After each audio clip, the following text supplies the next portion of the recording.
Hello, and welcome to Drawing with Dale, where today I'm going to be teaching y'all how to draw a dinosaur. Now y'all may be thinking, but Dale, dinosaur? Well, that ain't very specific. There's a bunch of different types of dinosaurs out there. Well, and you'd be right. You got your tyrannical rexes, your velociraptors, your branch-eating sauruses. You got your tricycle ceratopses, your pterodactyls, lots of different things out there, different dinosaurs. But what I'm going to be drawing here today, it ain't the most famous, it ain't the biggest, it ain't the meanest, but it's my favorite dinosaur ever. I'm going to be teaching you how to draw a Stegosaurus. Let's get to it. Alright, now the first step to drawing a Stegosaurus is you get your paper and you get your pencil. Alright, now a Stegosaurus, we're going to need to put our paper hot dog style for, because they're sort of longer than they are tall, unlike some other dinosaurs you got out there. Now when I'm drawing a Stegosaurus, I tend to like to start with the feet, because the feet are the most important part of a dinosaur, I feel. You want just big, bulbous, very solid looking feet on this guy, because he is a big, solid creature. Not the ferocious kind, just very solid. He's a solid little guy. Alright, and we give him a toe on there. We give him a toe back here too. Alright, then the next step after the feet would obviously be to the legs. And they just have standard, very thick legs, like so. Very reminiscent of the modern day elephant. Well, after we get the legs here done, what you want to do is you want to take and you want to draw the belly. Now the belly on this creature is kind of like that. It's just very roundish like that. And then what you want to do is you want to draw not the back, but a general outline of where the back would be.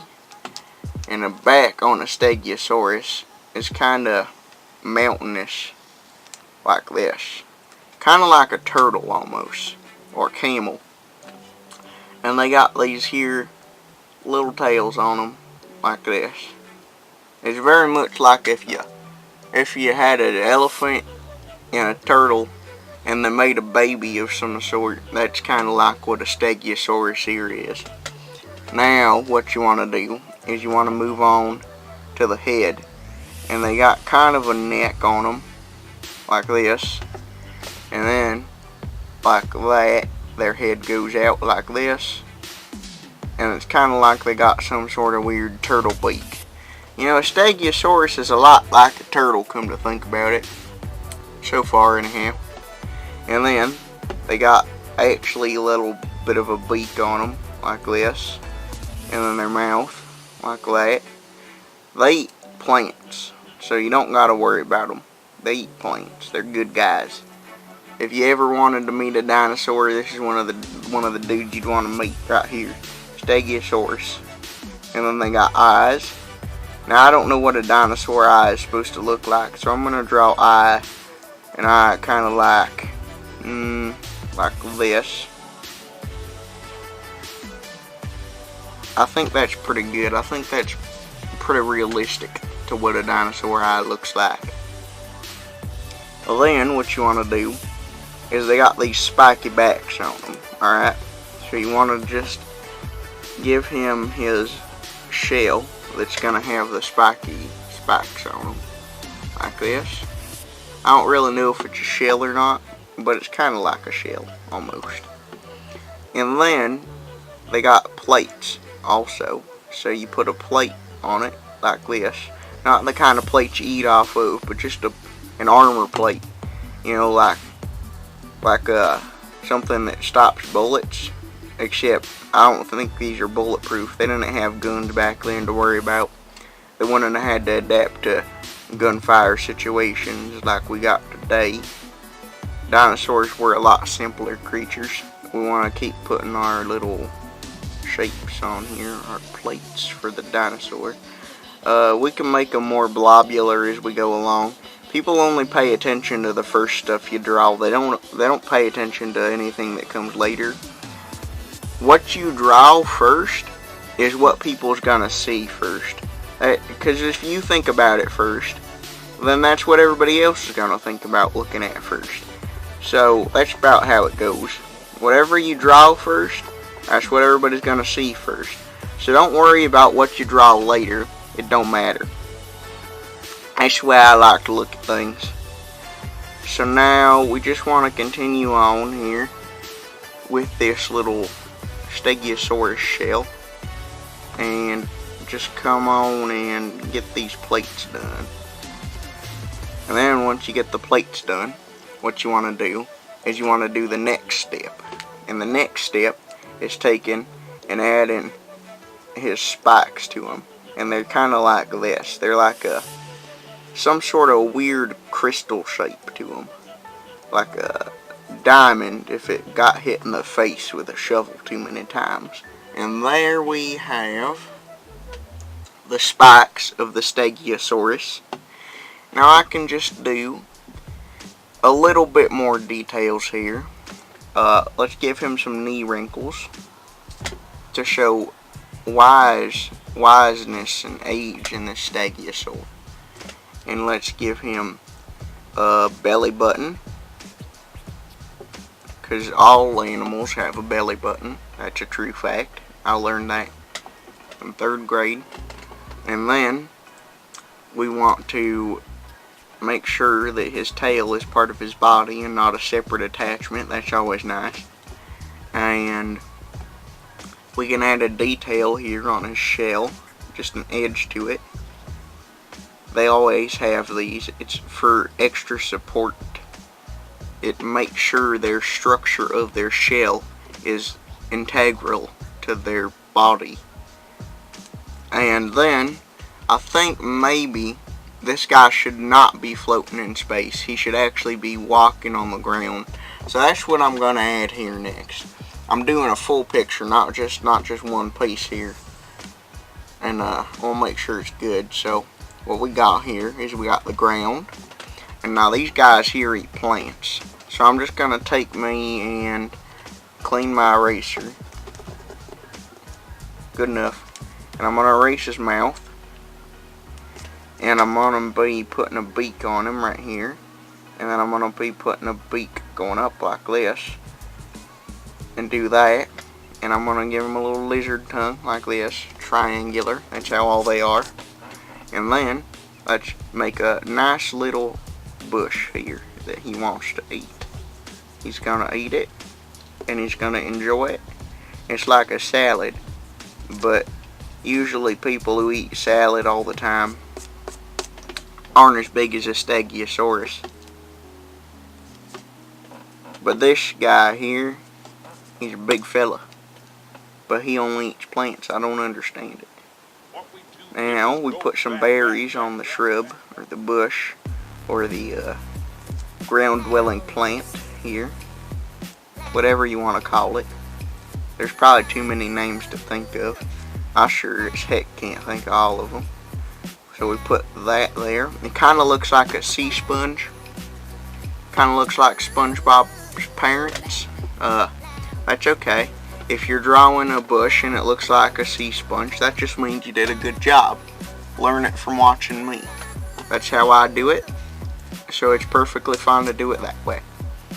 Then we can add the sun. And now, here's an important thing. Most people, when they're drawing a dinosaur, they don't remember. When they're drawing any sort of historical creature, they don't remember it. They don't remember this. But it's a real fact. You want to make sure the sun is bigger. Because back in the day, And I ain't talking about back in the day that all old people talk about, or all any people talk about when they're talking back in the day, back when they thought things were great. No, I ain't talking that kind of back in the day. I'm talking actually back in the day, back when dinosaurs were around. You know, real back then, back in the back of the day, right there. As opposed to the front of the day. The sun. Let me get to the point now. The sun was a lot bigger. It was about yay big. You see, and the sun's real far off in the distance, you know. The sun was bigger back then, and it was far away, just as far as now, maybe even further, but it was real daggone big in the sky. You see the sun in the sky, and you put them next to this dinosaur, the sun was still bigger than the dinosaur. This ain't even the full sun. This is like half, a fourth, a quarter of the sun right there. The whole thing would probably take up this entire room. I'd have to have a bigger paper to fill the entire sun up in there. But anyways, there's the sun. You can tell it's the sun because it's the only circle on the paper. And next we want to add some grass. So here is the basic generic way to add grass. You just put floor spikes on the ground. And grass was taller too. Everything was bigger back in the day. Floor spikes on the ground, that signifies grass, because nothing else is going to be spiky on the ground. There weren't dinosaurs out setting some sort of weird booby traps for each other, trying to trap each other. That's stupid. That's a human construction right there. Dinosaurs just went up and bit each other or smacked each other with their tails or some junk like that. They didn't worry about traps or guns or none of that nonsense. They were big enough to deal with their problems. Anyways, what we can add next is, you know, there ain't really much to add next, now that I done think about it. Figure we got our Stegosaurus done. Let me just sign this here. I'm gonna sign it. The picture title is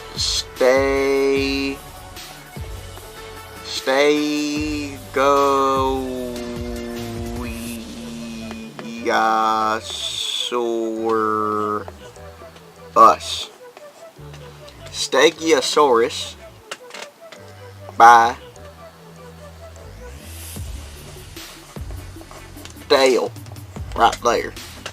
Dale. I almost put a B there, don't ask me why. Stegosaurus by Dale. Don't copy my signature, that's mine. Mine only. This has been another episode of Drawin with Dale. If you liked it, you give that like button a big old hug, just like you'd hug this here Stegosaurus feller. Don't you just want to give him a hug?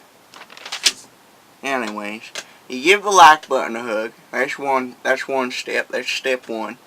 Step two, you can press the subscribe button if you want. And step three, you could leave a comment. You could comment about how great my Stegosaurus looks. You could comment about if you want me to draw something. You could comment about why the sky is blue. I ain't sure about that. You could comment about why the sun was bigger back in the day. I ain't sure about that one either. Like to know. Like to hear your comments if you know. You could comment about something that doesn't even matter, you know. You could comment about kangaroos hopping around on the jungle trees. Whatever you want to do. So you could comment. You could subscribe. And you hug that like button. And that's about all I got to say. Goodbye. Oh, do you see that? You see that? He's gonna eat you. He's gonna eat you. Boom!